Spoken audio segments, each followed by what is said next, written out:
જીવનમાં કોઈ પણ વસ્તુનો કોઈ પણ અનુભવનો જ્યારે પ્રથમ દિવસ હોય, જ્યારે પ્રથમવાર તમે કોઈ વસ્તુનો કોઈ ઘટનાનો અનુભવ મેળવી રહ્યા હોય ત્યારે એ જે ક્ષણ હોય છે એ ઘણી યાદગાર બની જતી હોય છે.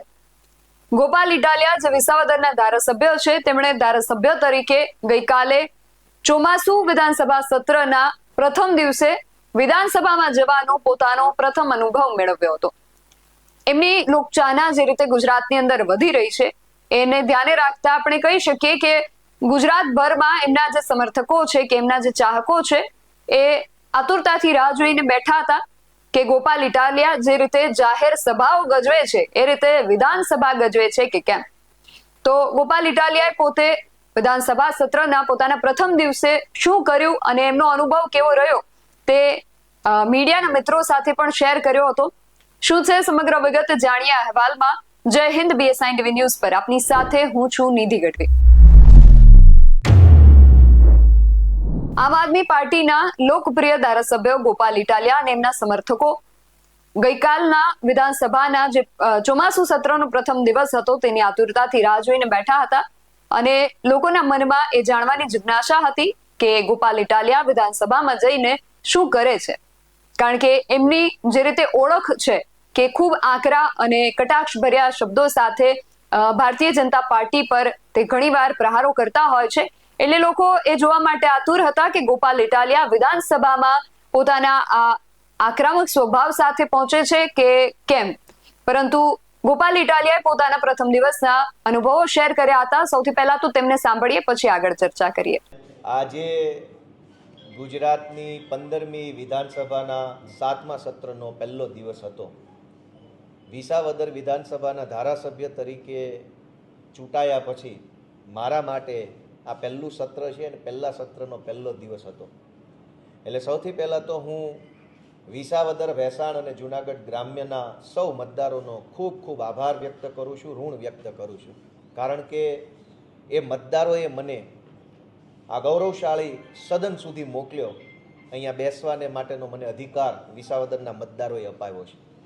વિસાવદરના લોકોના કારણે હું અહીંયા આવી શક્યો, બેસી શક્યો, વિધાનસભાની કાર્યવાહીમાં ભાગ લઈ શક્યો. આજે પહેલો દિવસ ખૂબ સારો રહ્યો. મારી ધારણા હતી એના કરતાં પણ વધુ સારી રીતે હું એમાં ભાગ લઈ શક્યો. કેમ કે મેં જીવનમાં ક્યારેય હું આવી કાર્યવાહીમાં બેઠો નહોતો, તો થોડીક મને નર્વસનેસ હતી, થોડીક ચિંતાઓ હતી, થોડુંક મને અંદરથી કન્ફ્યુઝન હતી, કેવું હશે, કેવું નહીં હોય, શું કરવું, કેમ કરવું, બોલવું, ના બોલવું, અનેક પ્રકારની મનમાં ગૂંચવણ હતી. પણ આજે પહેલા દિવસનું સત્ર પૂરું થયું અને પૂરા આત્મવિશ્વાસ સાથે, ઉત્સાહ સાથે હું આજે તમને કહી શકું છું કે મને ખૂબ મજા આવી. આજના આ સત્ર દરમિયાન એક પૂરક પ્રશ્ન પૂછવાની મને તક મળી. એક પ્રશ્ન હતો અન્ય સભ્યનો, જે પ્રશ્ન એવો હતો કે ગુજરાતમાં સરકારે કુલ કેટલી ટાઉન પ્લાનિંગ સ્કીમોને મંજૂર કરી અને તે પૈકી કઈ જગ્યાએ કઈ મંજૂર કરી. એમાં મેં હાથ ઊંચો કરતા મને પૂરક પ્રશ્ન પૂછવાની છૂટ મળી, તો મેં એવો પૂરક પ્રશ્ન પૂછ્યો કે સરકારે 176 TP સ્કીમ મંજૂર તો કરી છે, પણ કાયદાની સમય મર્યાદા 2 વર્ષની છે, 2 વર્ષ કરતાં વધુ મોડું થયું હોય એવી કેટલી TP સ્કીમો મંજૂર કરી છે સમય મર્યાદા બહાર? અને સમય મર્યાદા પૂરી થઈ ગઈ હોવા છતાંય મોડી TP મંજૂર થઈ હોય તો એના કારણો શું છે, જેનો માનનીય મંત્રી ઋષિકેશભાઈએ મને જવાબ આપ્યો હતો. અને પછી એ પ્રશ્નનો પૂરક પ્રશ્ન પૂછવાની તક નથી મળી. આ સિવાય એક પ્રશ્ન હતો અન્ય સભ્યનો, તેરા તુજકો અર્પણ નામના કાર્યક્રમ બાબતે, કે સુરત અને તાપીમાં કેટલા રૂપિયાની રકમ પરત આપવામાં આવી.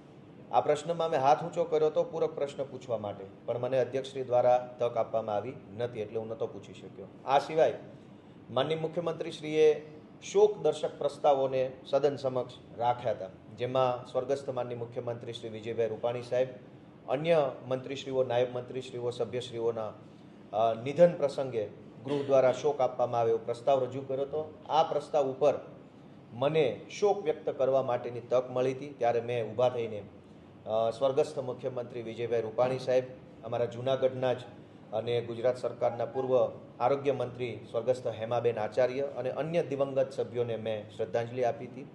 અને ત્યારબાદ મારા એક પ્રશ્નનો સરકારે ખોટો જવાબ આપ્યો છે. મેં આજના દિવસ માટે મુખ્યમંત્રીશ્રીને લીઝ બાબતે, માઇનિંગની લીઝ બાબતે એક પ્રશ્ન પૂછ્યો હતો. એનો મને સરકારમાંથી જે જવાબ મળ્યો એ જવાબ ખોટો છે. એ ખોટા જવાબ આપવા બાબતે, કેમ કે ગૃહનો નિયમ છે કે ગૃહમાં કોઈ પણ પ્રકારની ખોટી માહિતી આપી શકાય નહીં, તો મેં એ બાબતે મારો અવાજ ઉઠાવવાની કોશિશ કરી, પરંતુ અધ્યક્ષશ્રી તરફથી મને કોઈ એ બાબતે તક મળી નથી, કેમ કે સ્વાભાવિક છે જાજા મિત્રો હોય છે. તો કુલ મળીને આજના દિવસમાં હું 2 વખત પાર્ટિસિપેટ થઈ શક્યો. બાકીની કાર્યવાહી મેં બહુ ધ્યાનથી સાંભળી. સભ્યો શું બોલે છે, અધ્યક્ષશ્રી કેવી રીતે મોનિટર કરે છે આખા સભાખંડને, અન્ય સરકારી મિત્રો શું કરે છે, એ બધું મેં ઓબ્ઝર્વ કર્યું. મને ખૂબ ગમ્યું, મજા આવી, આવડ્યું, અને હવે વધુ સારી રીતે કાલના દિવસમાં હું ભાગ લઈ શકીશ એવો મને આજે આત્મવિશ્વાસ છે. તમે કહો છો કે આ પ્રશ્ન ઉભો કરી પૂછવામાં આવે છે, એમાં વિપક્ષના ઓછા અને શાસક પક્ષના એકના એક પ્રશ્નને મોકો આપે છે, એ શું છે? આજે આમ તો મને ઘણા સમયથી ખબર છે, પણ તમે જો આજનું પ્રશ્નોનું લિસ્ટ જોશો, તારીખ 8નું, તો પ્રશ્ન નંબર 7 અને પ્રશ્ન નંબર 12 આ બંને એક સરખા પ્રશ્નો છે. ગુજરાતમાં સત્તા પક્ષના ધારાસભ્યો એક જ સરખા પ્રકારના 10-10, 20-20 પ્રશ્નો પૂછી નાખે છે. પ્રશ્ન પૂછવાનો નિયમ એવો છે કે સત્ર ચાલુ હોય એ દરમિયાન એક દિવસ માટે એક ધારાસભ્ય 3 પ્રશ્ન પૂછી શકે.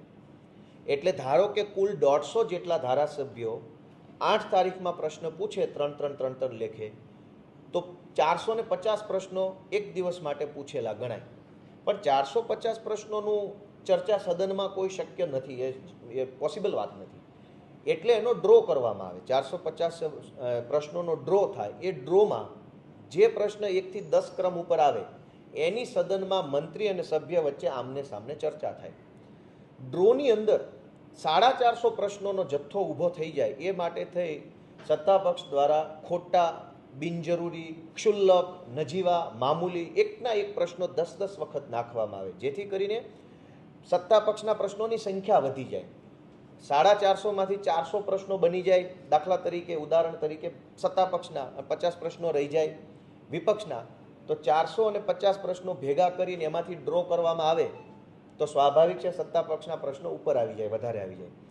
હાવ ક્ષુલ્લક પ્રકારના, જેમ કે આજે મારો એક પ્રશ્ન એવા કારણોસર રદ કરવામાં આવ્યો, રિપીટેશનનો હવાલો આપ્યો કે ગોપાલ ઇટાલિયા જે પ્રશ્ન વિધાનસભામાં પૂછ્યો છે એવો પ્રશ્ન કોઈ અન્ય સભ્યએ વિધાનસભામાં પૂછ્યો છે, માટે ગોપાલ ઇટાલિયાનો સભ્ય સિલેક્ટ કરવામાં નહીં આવે. પણ આજે ને આજે જ ભાજપના 2 ધારાસભ્યોના પ્રશ્ન એક સરખા, અલ્પવિરામનો ફરક નહીં, પૂર્ણ વિરામનો નહીં, અનેનો નહીં, છેનો નહીં, ક્વેશ્ચન માર્કનો કોઈ ફરક નહીં, 2 ધારાસભ્યો એક સરખા પ્રશ્ન પૂછે તો બંને પ્રશ્નો વિધાનસભાના ફ્લોર ઉપર આવી શકે છે. મારો તો પ્રશ્ન એડમિટ ન થયો. તો હવે આ ખેલ જનતા જાણે, જનતા જુએ કે પ્રશ્ન પૂછવાની સત્તાનો ભયંકર દુરુપયોગ થઈ રહ્યો છે. પ્રશ્ન પૂછવાની ઓથોરિટીને ખોટી રીતે ઉપયોગ કરવામાં આવી રહ્યો છે, જેથી કરીને વિપક્ષના પ્રશ્નો દબાઈ જાય. બીજો પ્રશ્ન, આમાં સૌથી મહત્વનો મુદ્દો એ છે કે તમે જો તારાંકિત પ્રશ્નોની યાદી જોશો 8 તારીખની, તો તમને ખ્યાલ આવશે કે ભાજપના સભ્યોને વિધાનસભામાં પ્રશ્ન પૂછવાનું મનાય છે, કોઈ બોલવા દેતું નહીં. એમને તો ખાલી સહીઓ કરી દેવાની છે પ્રશ્નના કાગળ ઉપર. એટલી હદે દબાયેલા. કોઈ ધારાસભ્ય પોતાની મરજીથી પ્રશ્ન પૂછી શકતો નથી. શું કામ? આજના જ પહેલામાં જોશો તો ભુજના ધારાસભ્યના કોલમમાં બનાસકાંઠાના પ્રશ્નો છે, બનાસકાંઠાના ધારાસભ્યના કોલમમાં ભાવનગરના પ્રશ્નો છે. એનો અર્થ એ થયો કે આ પ્રશ્ન ધારાસભ્યએ નથી પૂછ્યો, પાર્ટી ઓફિસથી બધું લખીને સહીઓ લઈ લીધેલી છે. તો ભાજપના ધારાસભ્યોને આવી રીતે દબાવવામાં આવે છે, એને બોલવા દેવામાં નથી આવતા. તો હું તો વિનંતી કરું છું થોડુંક એને બોલવા દો, ધારાસભ્ય છે, થોડાક એને છૂટ આપો પ્રશ્ન પૂછવાની, ભલે પૂછે.